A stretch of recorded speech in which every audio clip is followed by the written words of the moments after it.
सीताराम सीताराम जय सीताराम जय सीताराम जय सीताराम सीताराम सीताराम जय सीताराम जय सीताराम जय सीताराम सीताराम सीताराम जय सीताराम जय सीताराम जय सीताराम सीताराम सीताराम जय सीताराम जय सीताराम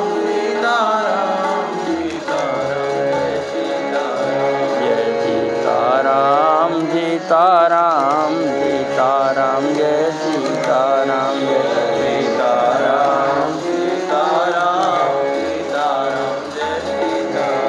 जय सीताराम सीताराम सीताराम जय सीताराम जय सीताराम सीताराम जय सीताराम सीताराम सीताराम जय सीताराम जय सीताराम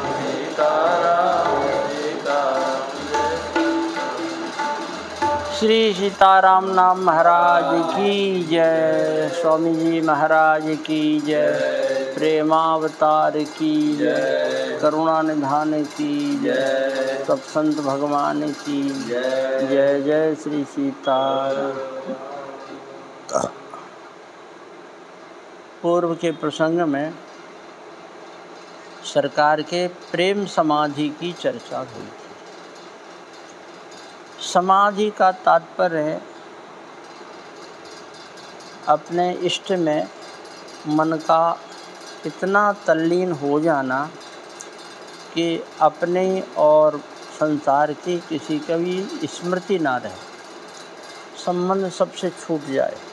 हम कौन हैं, कहाँ हैं, क्या हैं ये भी, और संसार कहीं कुछ है भी, इसका विस्मरण हो जाए, वो स्थिति समाधि की मानी जाती है। अष्टांग योग से अंतिम स्थिति यम नियम आसन प्राणायाम प्रत्याहार ध्यान धारणा और समाधि।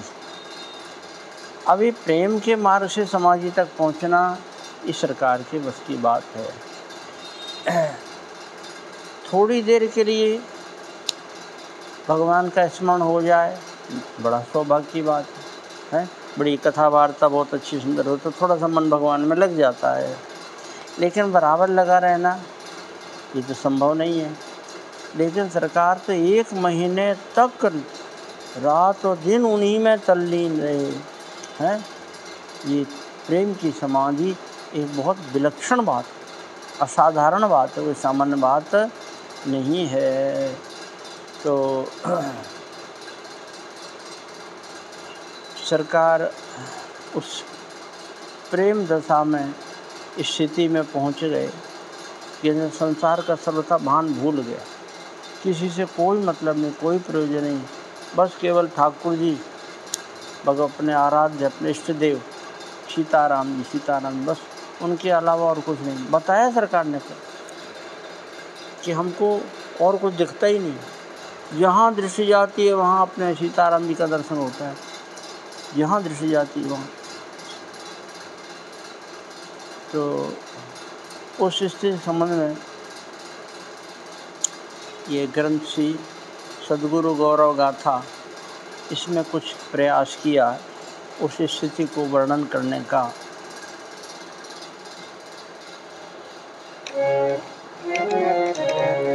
सब वेद शास्त्र श्री सद्गुरुवर की महिमा गाते हैं, पावन कथा सुनाते हैं। उन महामहिम श्री सद्गुरुवर की गाथा गाते हैं, हम कथा सुनाते हैं, कथा सुनाते हैं। हम निज वाणी को पावन करने गुणगन गाते हैं, पावन कथा सुनाते हैं। उन महामहिम श्री सद्गुरुवर की गाथा गाते हैं, हम कथा सुनाते हैं। ज्ञानी गुण के निधान मेरे सद्गुरुदेव महान है, प्रेमी प्रेम निधान मेरे सद्गुरुदेव महान है। ज्ञानी ज्ञान निधान मेरे सद्गुरुदेव महान। लगभग टूट गया गुरुवर से जन संपर्क सभी का, सेवक एक स्वल्प आहार रखे निर्देश जभी का। कभी कभी वह भी ज्यों का त्यों रखा मिले अगले दिन, कारण कौन पूछ सकता है एक सियावर के बिन। फिर भी बाहर शब्द कोई संकेत कभी क्या आया, हाँ केवल रोना रोना विलाप बस अन्न न भाया। इतना रुदन रात दिन का सुन शेष बहुत घबरा में, खजुहा ग्राम निवासी डर कर कुटिया निकट न आवे। करुणा चीख हा हा करते दिन रैन बिताते हैं, अधिक दुर्बल हो जाते हैं। उन महामहिम श्री सद्गुरुवर की गाथा गाते हैं, हम कथा सुनाते हैं। ज्ञानी गुण के निधान मेरे सद्गुरुदेव महान है, प्रेमी प्रेम निधान मेरे सद्गुरुदेव महान।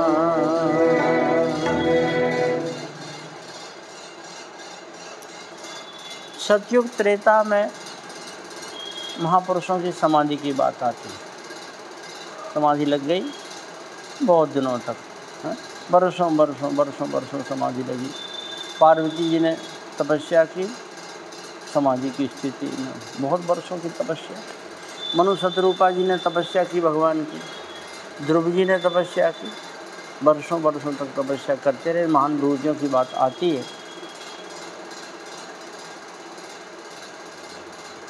भोले बाबा की तपस्या तो लाग समाधि, अखंड अपारा, अखंड समाधि लगी, चर्चा आती है। लेकिन इस कलयुग में ऐसी चर्चा बहुत कम आती है। श्री स्वामी श्री योगानंदाचार्य जी महाराज कपिल भगवान के अवतार, उनकी कथा आती है कि उनके जीवन की 3 समाधि। पहले शायद 9 महीने की समाधि, दूसरी समाधि 13 महीने की समाधि, और चौथी 18 महीने की समाधि। 18 महीने माने 1.5 वर्ष तक बैठे तो बैठे, ऐसी कपिल भगवान के अवतार। लेकिन भगवान का कीर्तन करते हुए भगवान के प्रेम में विभोर संसार का विस्मरण हो गया, भूल गया संसार कुछ, ऐसी स्थिति सरकार की ये सामान्य बात नहीं है? इसी का नाम प्रेम समाधि। श्री चैतन्य महाप्रभु संबंध में बात आती है। महाप्रभु चैतन्य महाप्रभु जो है वो उस स्थिति में सारा संसार का भान भूल गए और शरीर में अष्ट सात्विक भाव प्रकट हो गए, शरीर में कंप हो गया, मूर्छित अवस्था में वो गिर गए। यहाँ तक कि महाप्रभु जी के जीवन में बात आती है। चैतन्य महाप्रभु जी गंभीरा में से सब सेवक लोग सुरक्षा की व्यवस्था किए रहते थे और निकल गए। कब कहाँ से निकल गए? और निकल गए समुद्र किनारे, और समुद्र को मान लिया जमुना जी, और जमुना जी में हमारी सरकार जो है विभोर हम विहार कर रहे हैं, राधा कृष्ण जी बस उसी भाव में डूब करके कूद गए समुद्र में, समुद्र के जल में कूद गए और डूब गए। सवेरे मछुआरों ने जब जाल फेंका तो मछली की जगह महाप्रभु जी को पाया और महाप्रभु जी को बाहर लिटाया ला करके, और उनका स्पर्श करने से वो मछुआरे लोगों के हृदय में उस प्रेम का प्राकट्य हो गया। अब वो हरि बोल हरि बोल हरि बोल, जब खोजने वाले खोजे, उनको इस दशा देखी तो समझ पड़ा कि महाप्रभु से इनका संपर्क हुआ है, स्पर्श हुआ है। महाप्रभु जी को खोज करके पाए, कीर्तन करवाया, प्रयास किया, बड़ी देर में स्वस्थ हो पाए। तो महाप्रभु जी के जीवन में बात देखने में आई है। सरकार के जीवन में प्रेम समाधि अगर शिष्य लोग वहाँ से अलग नहीं करते प्रयास करके, तो पता नहीं कितनी लंबी समाधि हो जाती है।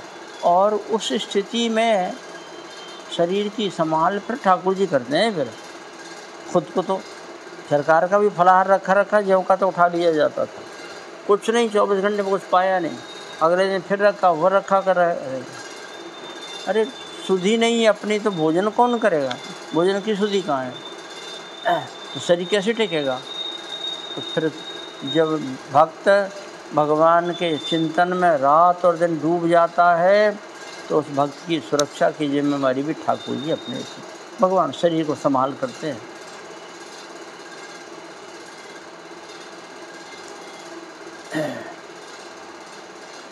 तो ऐसे और भी महान विभूतियाँ श्री भक्तिमती मीराबाई आज भी हैं। गोपियों का प्रेम तो कहना ही क्या है, प्रसिद्ध है ही।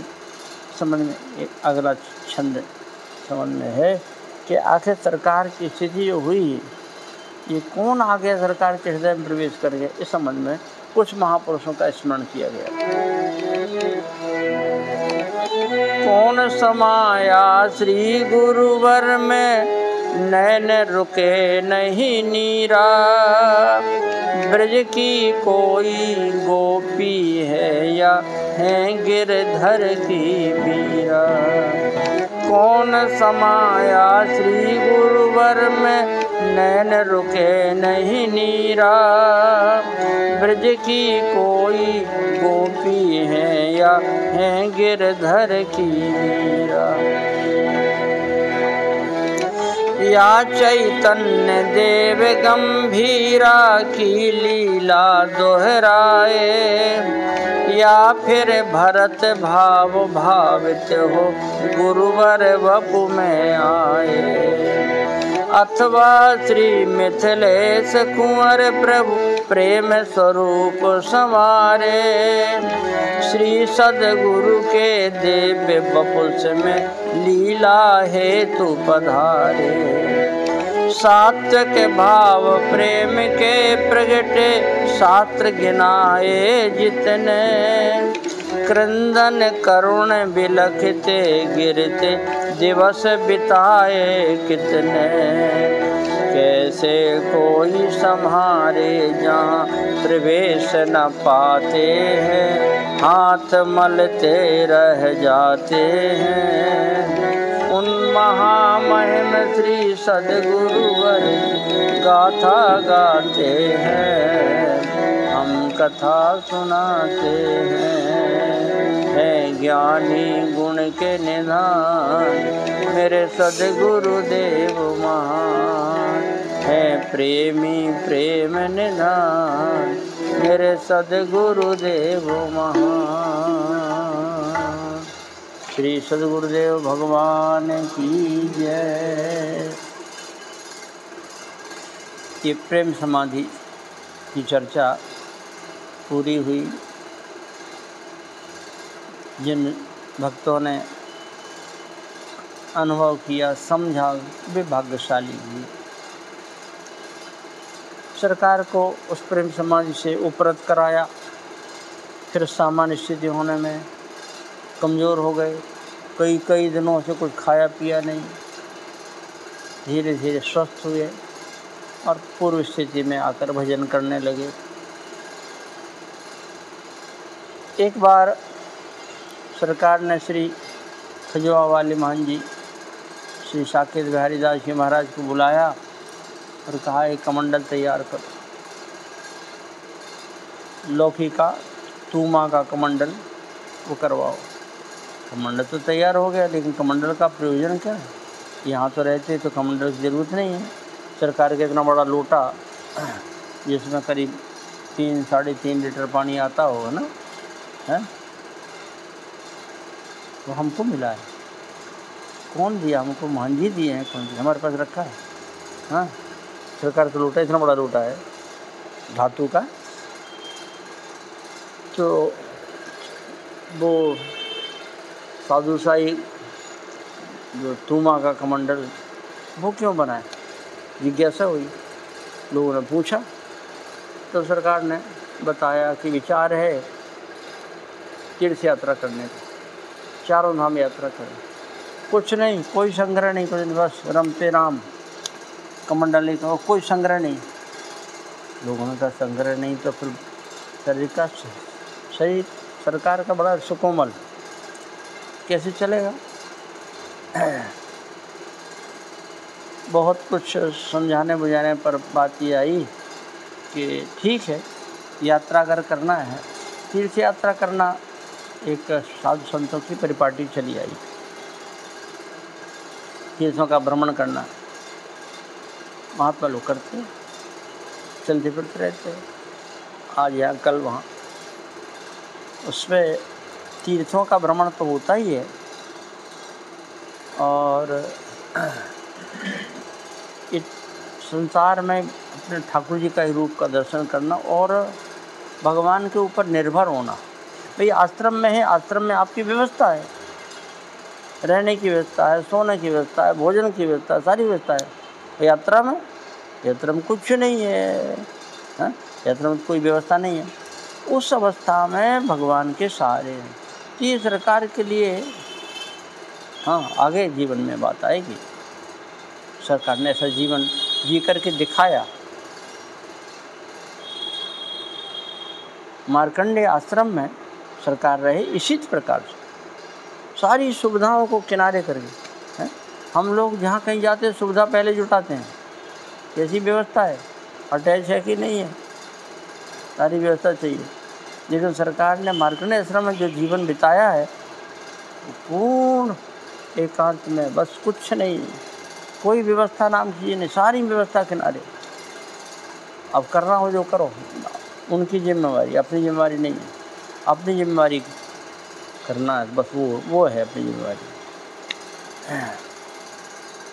तो तीर्थ यात्रा का विचार सरकार का बना। शिष्यों ने एक विशेष आग्रह करके निवेदन किया, जाएं आप, अच्छी बात, लेकिन सेवक साथ में लेकर के जाएं। बिना सेवक के आप अकेले जाएंगे, आपकी व्यवस्था कैसे होगी? कठिन हो जाएगा, अस्वस्थ हो जाएंगे, नहीं सह पाएंगे। स्वीकृति हो गई। 2 लोगों को सौभाग्य मिला सरकार के साथ 4 धाम यात्रा करने का। श्री अभिलाष प्रसाद जी, बड़े राम जी, दूसरे दुबे जी, श्री हरगोविंद दुबे। इन 2 लोगों के लिए स्वीकृत हुई और तिथि निश्चित की गई। कब? चैत्र कृष्ण द्वितीया,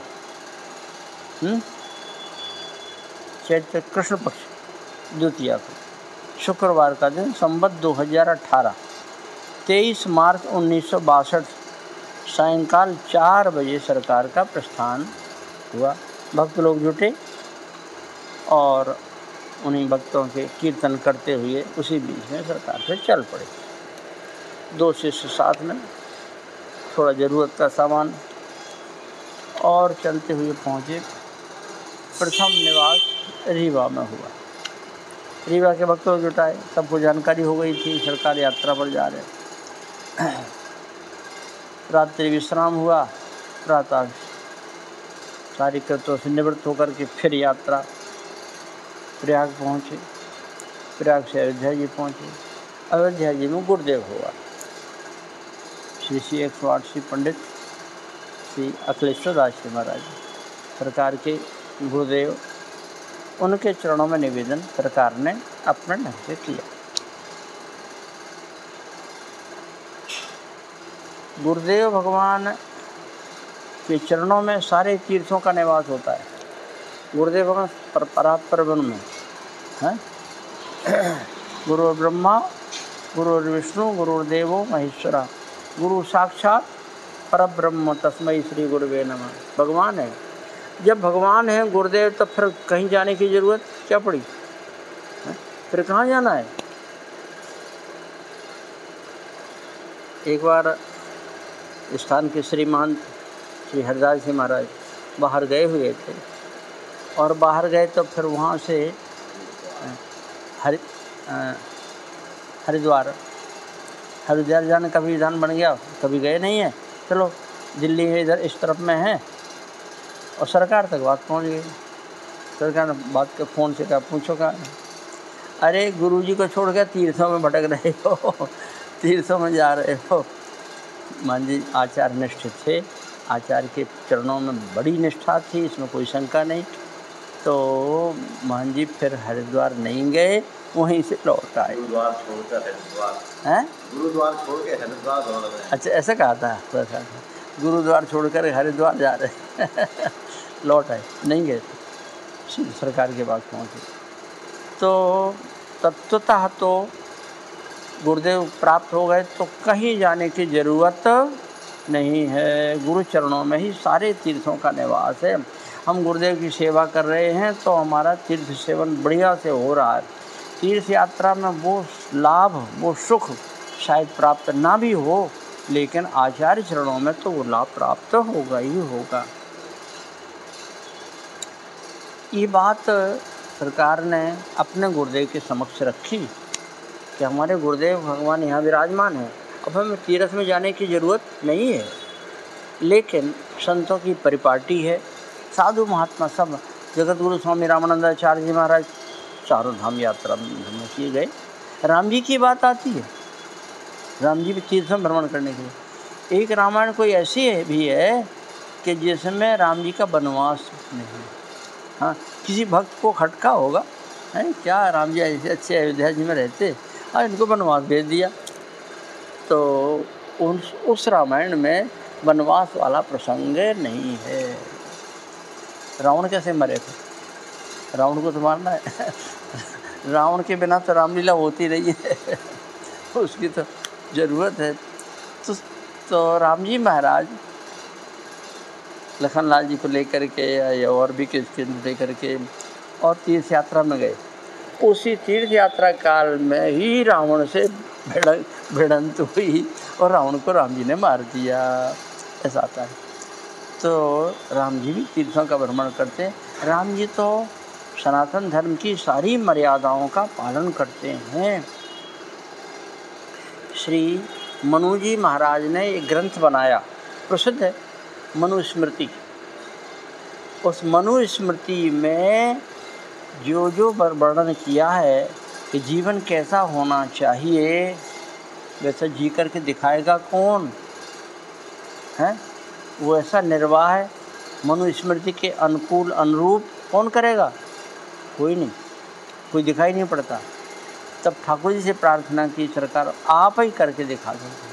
तो राम जी महाराज ने अवतार लिया और मनुस्मृति की वर्णन की गई सारी मर्यादाओं का पालन करते हुए जीवन का निर्वाह किया राम जी महाराज। तो तीर्थों का भी महत्व है, शास्त्रों में तीर्थों का महत्व है। तो तीर्थों का परिभ्रमण भी राम जी ने किया, सब संतों ने किया, बड़े बड़े राजर्षि महर्षि हो गए, उन्होंने भी तीर्थ यात्रा की, तीर्थ भ्रमण किया। तो अपने सरकार ने भी गुरुदेव से निवेदन किया, आपकी प्रसन्नता हो तो हम जाएं, नहीं तो हमें आपके चरणों को छोड़कर कहीं जाने की ज़रूरत नहीं है। और बड़े महाराज जी ने स्वीकृति प्रदान की। ऐसी भी याद बताती है कि आपका शरीर सुकोमल है, हैं, तो आपको 3 धाम की यात्रा करिए। बद्रीनारायण की यात्रा बड़ी कठिन है, वहाँ जाने की ज़रूरत नहीं है।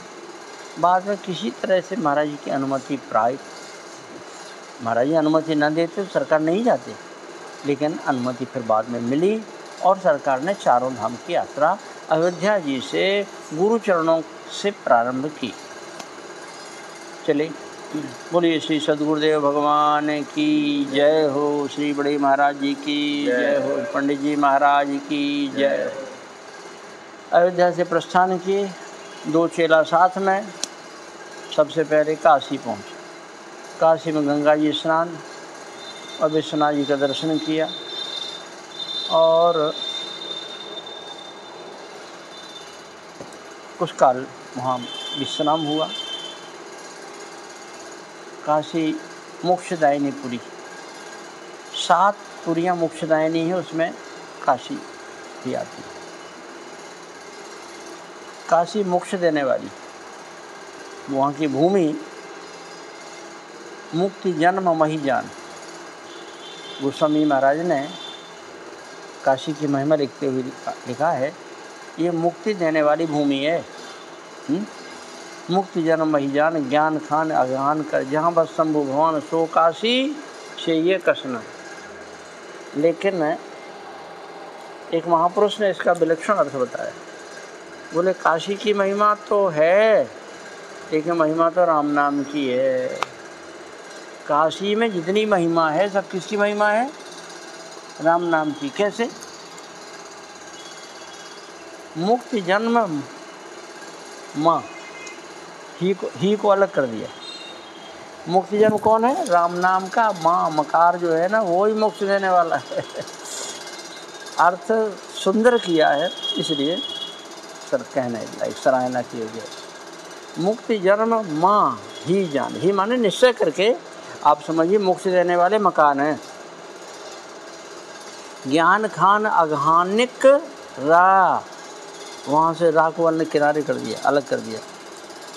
ज्ञान की खानी है और अघानिक पापों को नष्ट करने वाले कौन है? रकार हैं। तो किसकी महिमा हो गई? रा और माँ की। यहाँ बस शंभु भवानी, शंकर भगवान पार्वती कहाँ निवास करते हैं? बोले राम नाम में। तुम पुण्य राम राम दिन राती, सादर जपो अनंगाराती। और पार्वती जी भी राम नाम जपती हैं। तो यहाँ बस शंभु भवानी, सो काशी से ये कसना। ऐसी काशी नहीं, शोक असी। अरे जो राम नाम महाराज शोक को काटने के लिए तलवार के समान है, ऐसे राम नाम में क्यों नहीं रमते हो? शोक असी से ये कसना। तो सरकार काशी में पहुँचे और वहाँ भोले बाबा का जल चढ़ाना, दर्शन के बाद वहाँ से प्रस्थान किए तो पहुँच गए बैजनाथ धाम। कहाँ पहुँचे? बैजनाथ। गया भी गए, पहले गया, उसके बाद बैजनाथ धाम। और हमको भी जाने का सौभाग्य, गया से निकलने का और बैजनाथ धाम दर्शन करने का लाभ प्राप्त हुआ। वहाँ रामार्चा थी उस क्षेत्र में, एक गांव में, एक जगह। तो जब वहाँ तक गए हैं तो बैजनाथ धाम से दर्शन हुआ। दर्शन किए सरकार ने, सरकार की तो हृदय में प्रेम भरा हुआ और छलकते देर नहीं लगती। अब वहाँ पर बैजनाथ धाम में जहाँ जहाँ दर्शन करने का क्षेत्र है, वहाँ पर सरकार ने दर्शन किया।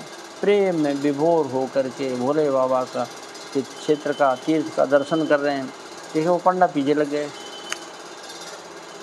पंडा पीछे लगे, चलिए यहाँ ठहराएंगे, इस धर्मशाला में ठहरना है आपको, हैं, और फिर दर्शन करना है, यहाँ पैसे चढ़ाइए, यहाँ पैसा चढ़ाइए। अब सरकार अपने प्रेम में डूबे हुए हैं, अब वो पैसा के पीछे लगा हुआ है। डांट दिया सरकार ने उसको कि तुम विश्वनाथ जी की नगरी में, दरबार में रहते हुए तुम भूखे ही रह गए, कंगाल ही रह गए, तुम्हारा पेट नहीं भरा है।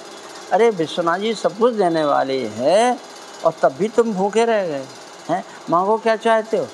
हाँ, सरकार ने अपनी सामर्थ्य का दर्शन कराया। क्या चाहते हो मांग लो, त्रैलोक की संपत्ति देने वाला हूँ। सब लोगों को समझ पड़ा वो झूठ मूठ नहीं कहा जाता है। गुरु ब्रह्मा गुरु विष्णु गुरुदेवो महेश्वरा, गुरु साक्षात परब्रह्म। हाँ, ये भोले बाबा साक्षात हैं। तो वो पानी पानी हो गया, चरणों में पड़ा, क्षमा मांगा, कान पकड़े। सरकार कुछ काल वहाँ निवास किए और फिर वहाँ से प्रस्थान किए जगन्नाथपुरी से, वो बैजनाथपुरी से, वहाँ से कलकत्ता से और फिर जगन्नाथपुरी। रास्ते में और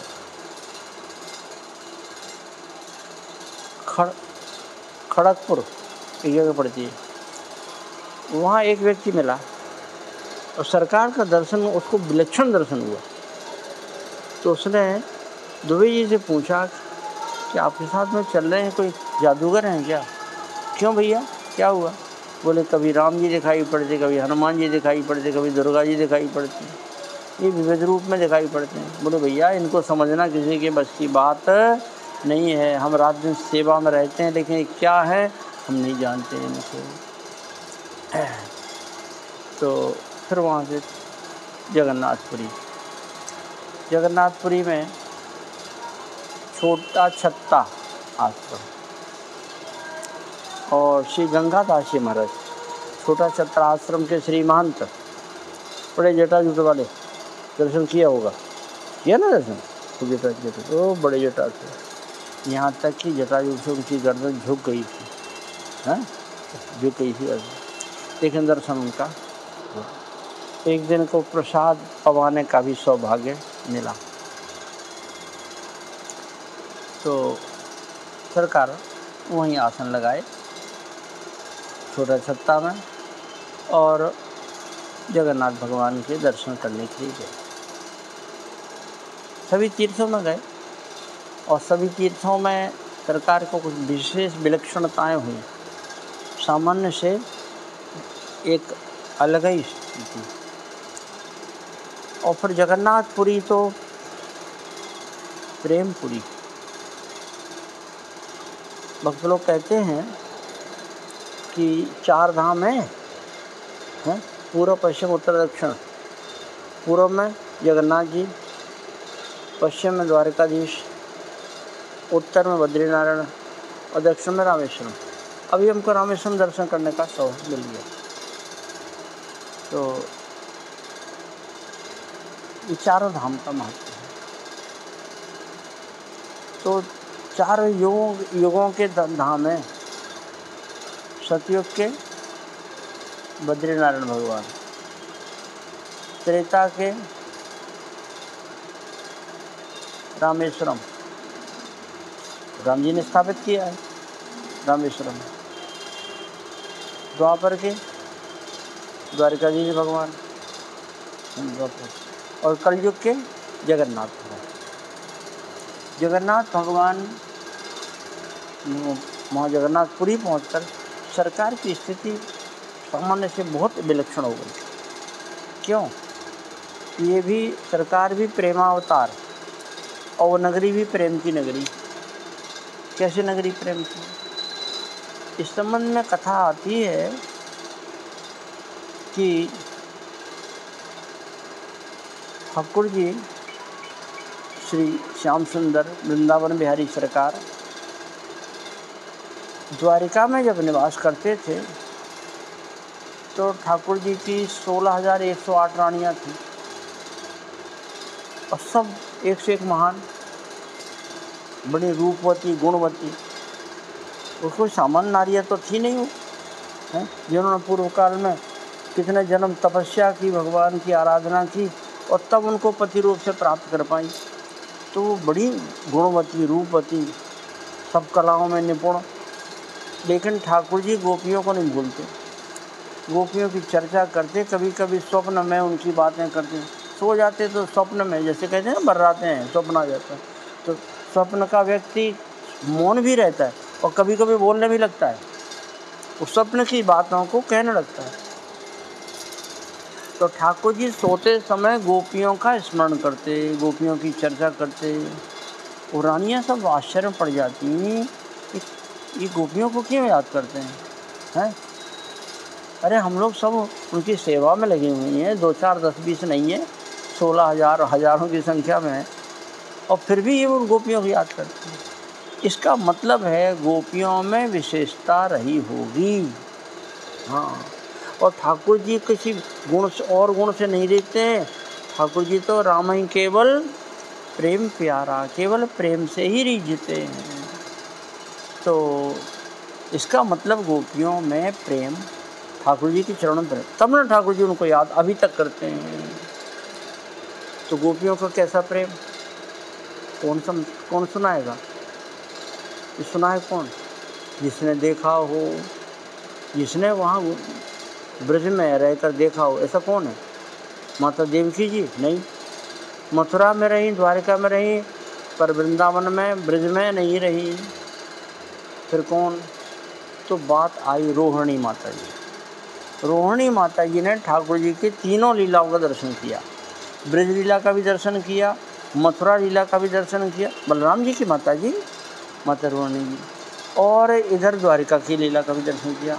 उनसे पूछा जाए, उन्होंने देखा होगा गोपियों को और गोपियों के प्रेम को। सियावर रामचंद्र की जय। गोपियों को और गोपियों के प्रेम को माता रोहिणी जी ने देखा। उनसे पूछा जाए, वो कुछ बताएंगे, और वो बताएंगे तो कोई बात कुछ विलक्षण होगी। तो रोहिणी माता जी ने कहा कि हम बताएं कुछ जो हमसे। देखो, वस्तुतः प्रेम तत्व अनवर्चनीयम प्रेम स्वरूपम वाणी का विषय नहीं है, फिर भी कुछ कहेंगे।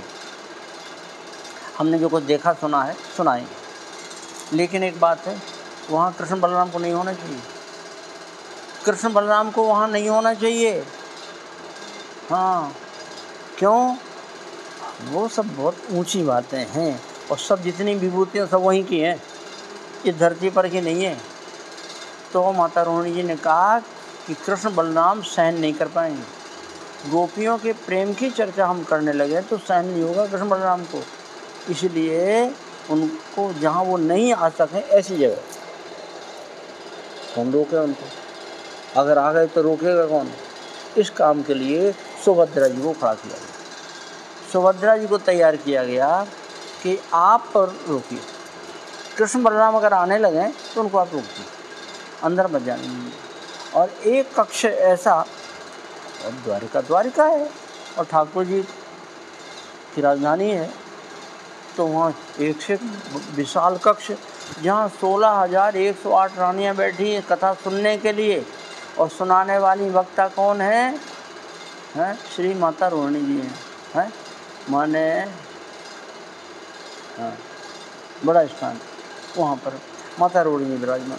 और सभा द्वार पर, कक्ष के दरवाजे पर और सुभद्रा जी खड़े हुए हैं पहरा देने के लिए।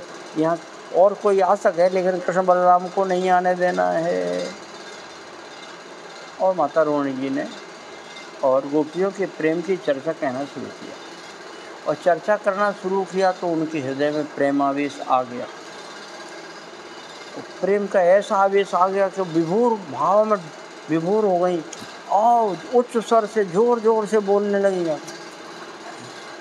भाषा जब महापुरुषों की हो जाती है तब उस स्थिति को कौन जाने, वही जब समझते हैं, दूसरा कोई नहीं समझ सकता।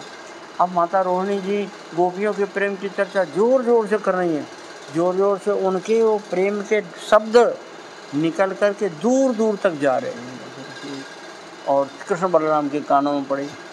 तो जैसे भौरा सुगंधी को प्राप्त करके खिंच आता है, थोड़ी दूर से नहीं, मीलों मीलों दूर से सुगंध ले लेता। हमारी आंखों देखी बात है ये।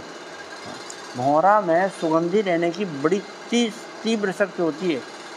जैसे गीध होता है ना, गीध को दृष्टि होती है, गीध नहीं दृष्टि अपार। ये भगवान की बनाई हुई विलक्षण जीव है। गीध बहुत दूर से देख लेता है। वो जटायु जी और संपाति, वो कहाँ संपाति ने कहा मैं तो देख रहा हूँ लंका बैठी माता जानकी जी, मैं तो यहाँ से बैठे बैठे देख रहा हूँ। ऐसे ही भ्रमर को सूंघने की विलक्षण शक्ति होती है। हमने आंखों देखा है, आपको बताए नहीं बताए? सरकार के दरबार में वो आए कलकत्ते वाले बाजूरिया जी, कमल बाजूरिया आए, तो वहाँ से रजनीगंधा की माला लाए और सरकार को पहनाई। सरकार को पहनाई सवेरे दरबार में, और सरकार को पहना, ठाकुर जी को पहनाई होगी, ठाकुर जी पहने रहे होंगे। और सरकार को जो पहनाई गई, जब कार्यक्रम पूरा हुआ तो सरकार बैठे, अब किसको देवे? तो दास का भाग खुल गया और सरकार ने बुलाया हमको वो माला पहनाई। बस हमारे जीवन के ऐसे कुछ क्षण बीते हैं जो जीवन के स्वर्णिम अवसर कहा जाए। सरकार ने माला दी और माला सरकार की दी हुई माला हम गले में पहने चले आए। साइकिल से चलते थे, साइकिल में हवा भरानी थी, क्या करनी थी। तो नए घाट पे एक मुसलमान बालक है, तो वहाँ साइकिल हवा भराने क्या करने के खड़े हो गए, माला पहने थे। एक मोहरा आ गया, अब वो ऐसे घूमे जाकर।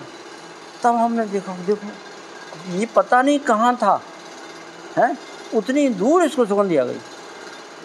भाई रजनीगंधा की पूरी भरी हुई माला घनी, उसकी सुगंधित तो सामान्य थी नहीं, खींच के आ गया वहाँ से, हैं। तब हमने आँखों से देखा कि भ्रमर में सूंघने की बड़ी तीव्र शक्ति होती है। तो जैसे भौरा में सूंघने की शक्ति है, गीध में देखने की शक्ति है, ऐसे ठाकुर जी में प्रेम से खिंच जाने की शक्ति है। जहाँ प्रेम की चर्चा होती है वहाँ सरकार पहुँच जाते हैं। चींटी के पगनू पर बाजे सो भी साहब सुनता है। ठाकुर जी की श्रवण शक्ति बहुत तेज है। तो वो शब्द माता जी के मुँह से प्रेम भरे हुए, गोपियों के प्रेम में डूबे हुए शब्द जब निकले, और वो निकले दूर दूर तक श्री कृष्ण भगवान बलराम जी दोनों भैया के कानों में पड़े। अब वो खिंचे चले आए, जाकर वहाँ से आए द्वार पर खड़ी सुभद्रा जी मना कर दिया, अरे भैया आज जाने के मना ही, आज आपको रोक दिया गया है। रोक तो दिया गया, लेकिन वो सब जब वहाँ से सुनाई पड़ रहे थे अब तो दरवाजे पे आ गए, हैं। इसके पहले तो दूर थे, वहाँ भी शब्द सुनाई पड़ते थे तो उनसे खिंचाए, अब तो दरवाजे पर आ गए हैं। और जब दरवाजे पर आ गए तो सारे शब्द सुनाई पड़ने लगे और ठाकुर जी गोपियों के प्रेम में डूब गए, विभोर हो गए। इतने विभोर हुए कि प्रेम की अति ऊंची स्थितियों को प्राप्त हो गए, हैं। कंप हो गया, पसीना हो गए, ये हाथ शरीर में धस गए, हैं, पैर धस गए शरीर में। वो प्रेम की बड़ी ऊंची स्थिति को प्राप्त हो गए सरकार। और उसी बीच में देवर्षि नारद जी, और नारद जी आए, भगवान की इस दशा को देखा, तुरंत रोक दिया, अब बंद करिए, हो गया, कथा हो गई, कथा बंद करिए, देखिए ना इनकी स्थिति क्या हो रही है, हैं, संभाल के बाहर है। तब फिर अब नारद जी को तो कोई रोक टोक कहीं है नहीं है, वहाँ गए और उस वक्तव्य को बंद करवाया, बोले अब बंद करिए। और यहाँ आकर देखा ठाकुर जी पड़े हुए हैं उसी स्थिति में, गोपियों के प्रेम में विभोर अवस्था में हैं, हाथ और पैर धस गए शरीर में। तो जैसा चैतन्य महाप्रभु के जीवन में उल्लेख आया है, हैं। तो फिर कीर्तन करवाया, तब भगवान स्वस्थ हुए कृष्ण बलराम जी, और स्वस्थ हुए तो बोले नारद जी आज हमको बड़ा सुख मिला, गोपियों की चर्चा सुनने को मिली, भगवान को अपने भक्तों की चर्चा सुनने, दरबार है सामने है ना, है। आज 30 साल से ऊपर हो गया तब से भक्तमाल की कथा सरकार सुन रहे हैं, और भक्तमाल भक्तों के चरित्र और इनके प्रधान श्रोता, हैं, ठाकुर माने गए हैं जा सकते हैं। सुन सुपुजारी के नयन, कैसे कहा है, सुन सुपुजारी के नयन बहे अश्रु की धार, या के श्रोता आप हैं यह कीनो निर्धार। इस भक्तमाल ग्रंथ के श्रोता आप हैं, ठाकुर जी, प्रधान श्रोता ठाकुर जी हैं। जैसे राम कथा के प्रधान श्रोता हनुमान जी हैं, ऐसे भक्तों की कथाओं को श्रवण करने वाले भक्तमाल के प्रधान श्रोता ठाकुर जी भगवान हैं। तो गोपियों के प्रेम की बात सुन करके और ठाकुर जी ने कहा हमको बड़ा सुख मिला नारद जी, आज हमारा मन बहुत प्रसन्न है, आप कुछ मांग लीजिए। अब नारद जी को क्या मांगना है, हैं? नारद जी को कुछ मांगने की ज़रूरत है नहीं। नारद जी ने मांग की तो एक मांग की, सरकार जो आपका दर्शन हो रहा है, अब थोड़े दिन के बाद कलयुग आ रहा है, हैं? इन कलयुग के जीवों को, उनको तो ये दर्शन संभव ही नहीं है, लेकिन आप कृपा कर दें तो सब कुछ संभव हो सकता है। कलयुग के भक्तों को आपका ये दर्शन सुलभ हो जाए जो अभी हमको हुआ। इस प्रेम दशा को प्राप्त करने के बाद जो आपकी स्थिति हुई, ये दर्शन कलयुग के जीवों को प्राप्त होवे, ऐसी कृपा कीजिए। भगवान ने तथास्तु वस्तु कहा। तो वही ठाकुर जी जगन्नाथ भगवान के रूप में जगन्नाथपुरी में प्रकट हुए कलयुग के भक्तों का कल्याण करने के लिए। और कौन कौन है वहाँ? वहाँ ठाकुर जी हैं, श्री कृष्ण भगवान हैं, और बलदाऊ जी भी हैं, और बीच में कौन खड़ी हैं? सुभद्रा जी खड़ी हुई हैं। सुभद्रा जी बीच में हैं। यही जो यहाँ तीनों, वही वहाँ भी तीनों को दर्शन होता है। तो वो प्रेम का दर्शन है, प्रेम की